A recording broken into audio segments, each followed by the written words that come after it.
Hello everyone, आज हम बात करेंगे स्टैंडर्ड फोर्थ के अंदर हमारा नया lesson unit number 9 changing families. अब यहाँ पर है कि फैमिलीज के अंदर चेंजिंग क्या क्या होता है, कैसे होता है, वो हमें यहाँ पर दिया हुआ है।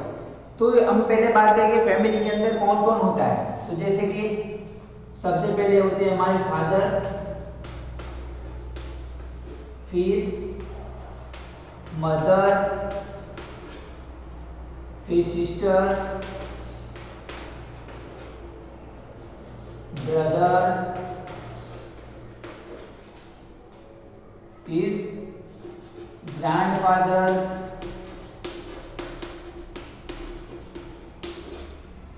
Grandmother,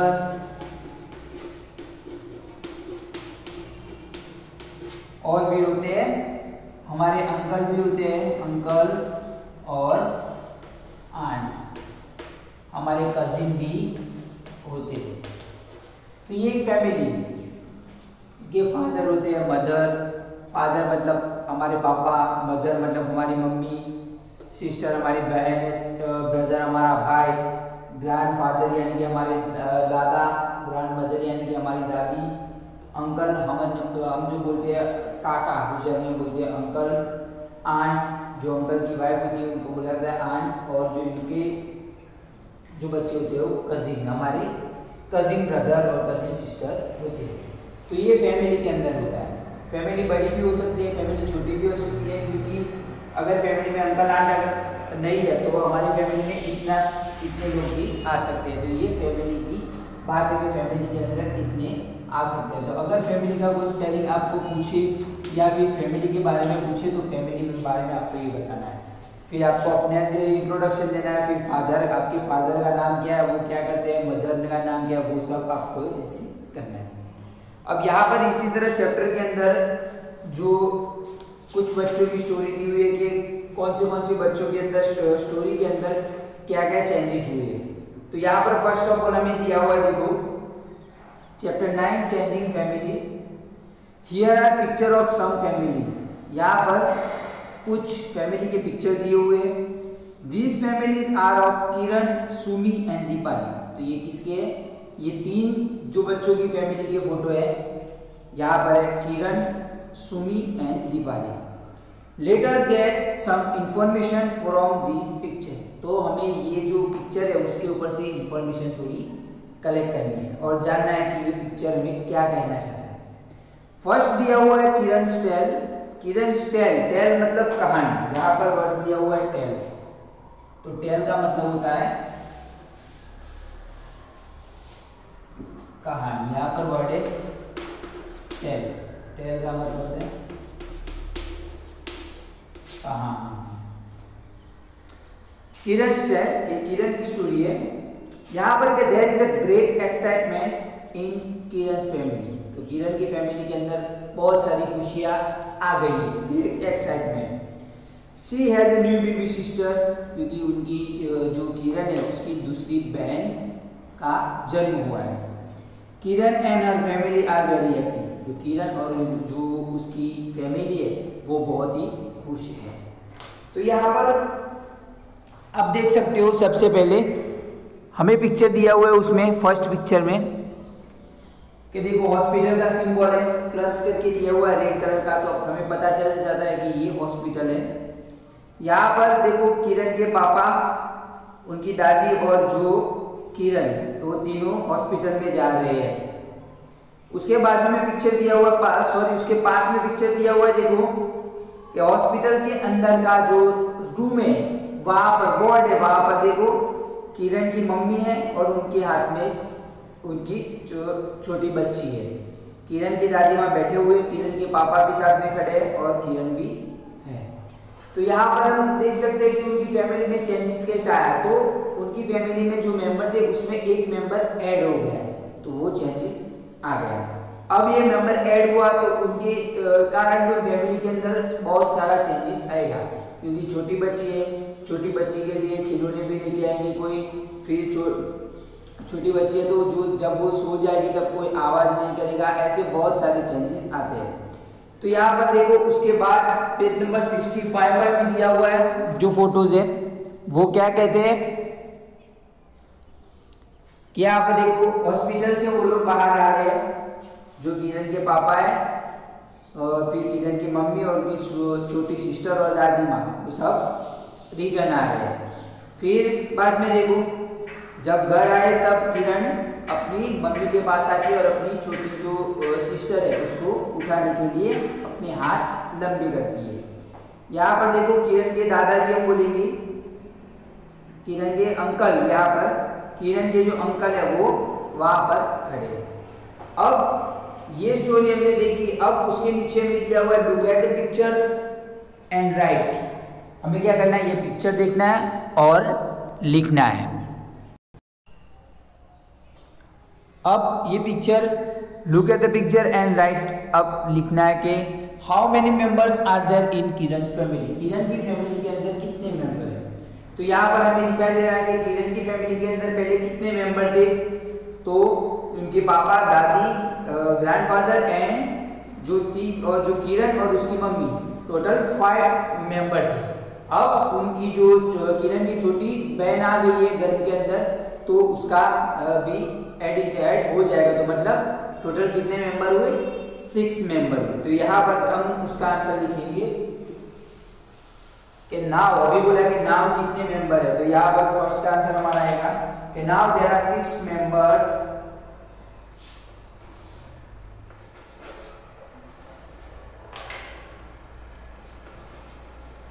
now there are 6 member.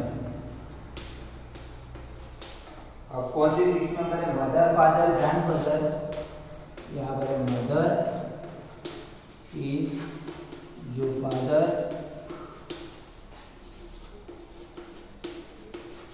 Grandmother, फिर जो दूसरे उनको बोलते हैं अंकल, तो जो किरण के अंकल है तो अंकल, और उसके बाद हम बोलेंगे किरण एंड हर बेबी सिस्टर, जो किरण है वो और एंड हर बेबी सिस्टर, ये इतने हैं उनकी फैमिली के अंदर। तो देखो कि नाउ देयर आर 6 मेंबर्स, कितने मेंबर है, 6 members, mother, father, grandmother, uncle, Kiran and her baby sister, तो ये 6 मेंबर है। तो बच्चों इसका आंसर आप लिख दो।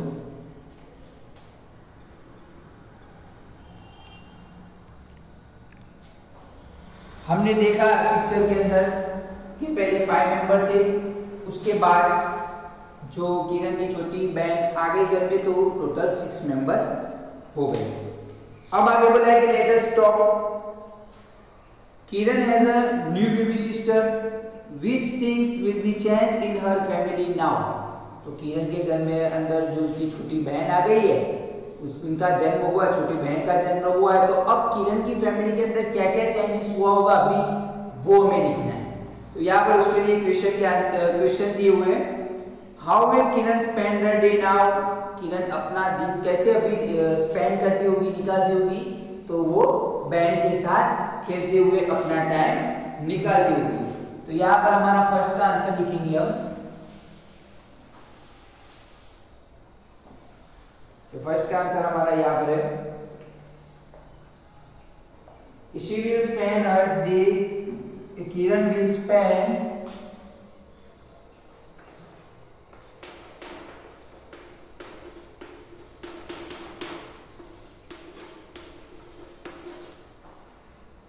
her day playing with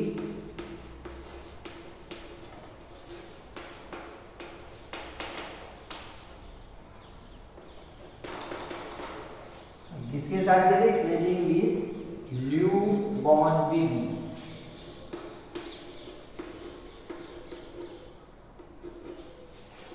जो छोटी बच्ची आई है उसके साथ में मिलकर वो उसका टाइम स्पेंड करेगी। तो ये लिख दो बच्चों answer, Kiran will spend her day playing with newborn baby।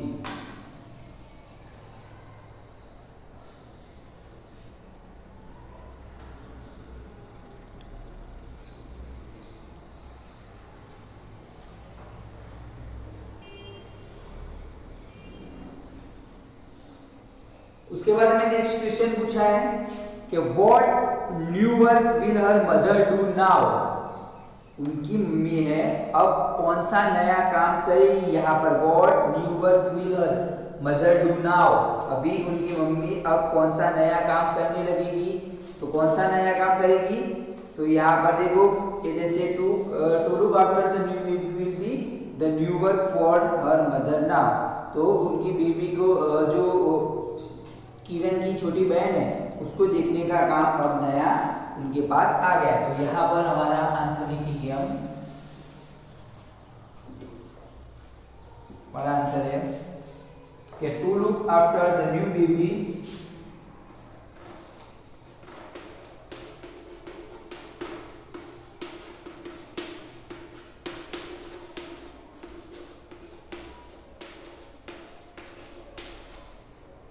will be the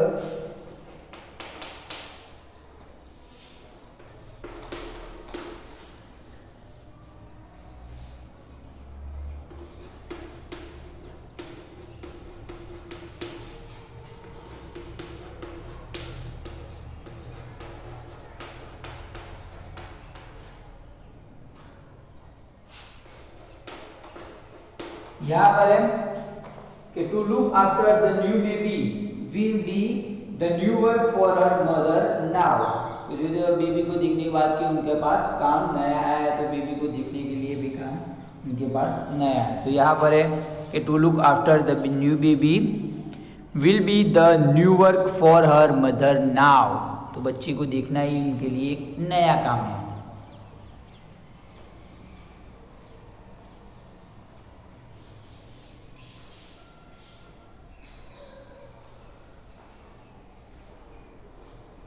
उसके बाद में लास्ट क्वेश्चन पूछा है कि which type of changes will be seen if there is a small baby in the house। तो यहाँ पर बोला कि which type of changes will be seen, कौन से किस तरह के चेंजेस दिखे होंगे वहां पर कि if there is a small baby in the house, घर के अंदर छोटा बच्चा है तो कौन से टाइप के जो चेंजेस है वो दिखे होंगे। तो यहाँ पर देखो चेंजेस जैसे कि जो बड़े होते हैं उनको एक रिस्पॉन्सिबिलिटी दी जाती है कि वो बच्चे को देखे, फिर वो देखते रहते हैं कि cradle will have to be arranged for the baby to sleep and rest in। फिर टॉयज बच्चों के लिए टॉयज लाते हैं। फिर अगर बच्चा सो गया तो कोई आवाज़ घर में करता नहीं है। तो यहाँ पर हमारा आंसर होगा फर्स्ट, उसमें फर्स्ट है जो फॉलोइंग आइटम ये कि the adults will have to edit, the elders will have to added responsibility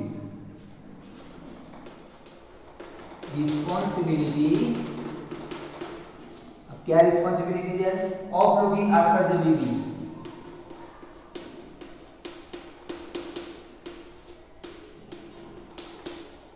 after the baby जो छोटी बच्ची है उनको देखने का काम अब एल्डर भी देखते का काम कर देते हैं। फिर आगे बोला है a cradle will have to arrange,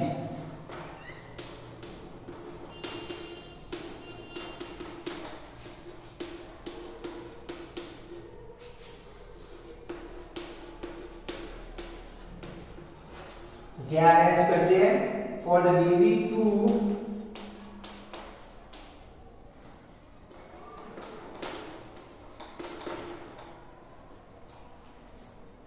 sleep and rest in।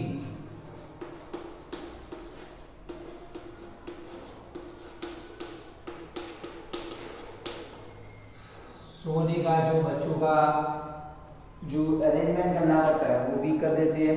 Toys will have to be bought for the baby, toys will have to B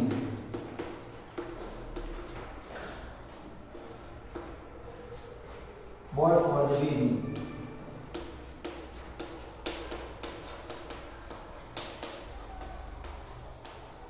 बच्चों के लिए जो खिलौने हैं वो भी लाते हैं। और आगे बोला है लास्ट में, there is no noise when, there is no noise, noise मतलब आवाज, when the baby is sleeping.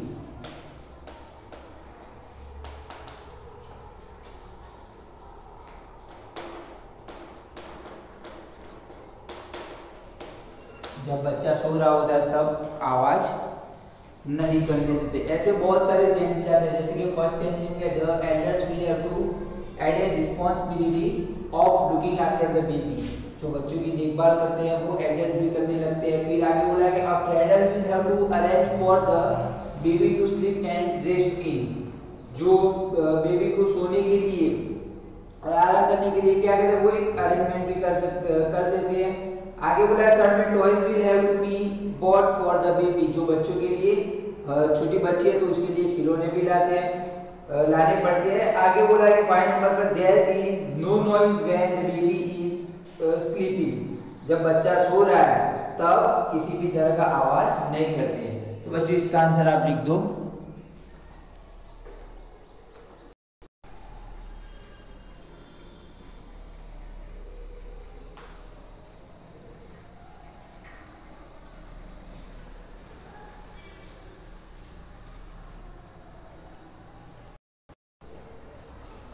Next यहाँ पर हमें देखो पेज नंबर 66 पर दिया हुआ है जो क्वेश्चन आंसर है वो हम अगली जो वीडियो है उसके अंदर सॉल्व करेंगे। आज यहाँ तक रखते हैं। नेक्स्ट अगली वीडियो के अंदर जो हमारे क्वेश्चन के आंसर है वो सॉल्व करें। उसके बारे में मैं आपको बता देता हूँ, ये आप सेल्फ भी कर सकते हो। यहाँ पर दिया हुआ है find out about the youngest child in your neighbourhood और इन द होम और of a relative and write answer to the question given below. आपको क्या करना है, आपके रिलेटिव में अगर कोई बच्चा है तो उसका जो बायोडाटा मतलब उसका जो उसके बारे में जो हमें यहाँ पर क्वेश्चन पूछे वो आपको करना है। यहाँ पर क्वेश्चन में आपको एक्सप्लेन करता हूँ कि which home has the youngest child in your neighbourhood. आपके पास से पड़ोस में कौन से घर के अंदर जो यंगेस्ट चाइल्ड मतलब बच्चा है तो आपको लिखना है। फिर when was the baby born, तो कब उसने जन्म कब लिया था वो लिखना है। What is the age of the child, तो बच्चे की एज क्या है वो लिखनी है। How are you related to the child, आपका और बच्चे का रिलेशन क्या है वो आपको लिखना है।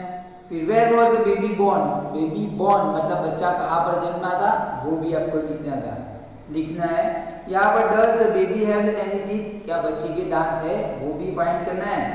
What do they feed the baby with, बच्चे को क्या खिलाते हैं वो भी हमें फाइंड करना है। तो आपके पड़ोस में या फिर रिलेटिव्स के अंदर कोई भी या फिर किसी का भी बच्चा हो तो उसके बारे में ये आप फिलअप कर सकते हो। ये आप सेल्फ करना। नेक्स्ट उसके बाद हम नेक्स्ट वीडियो के अंदर ये जो क्वेश्चन है उसके आंसर लिखेंगे। Thank you students.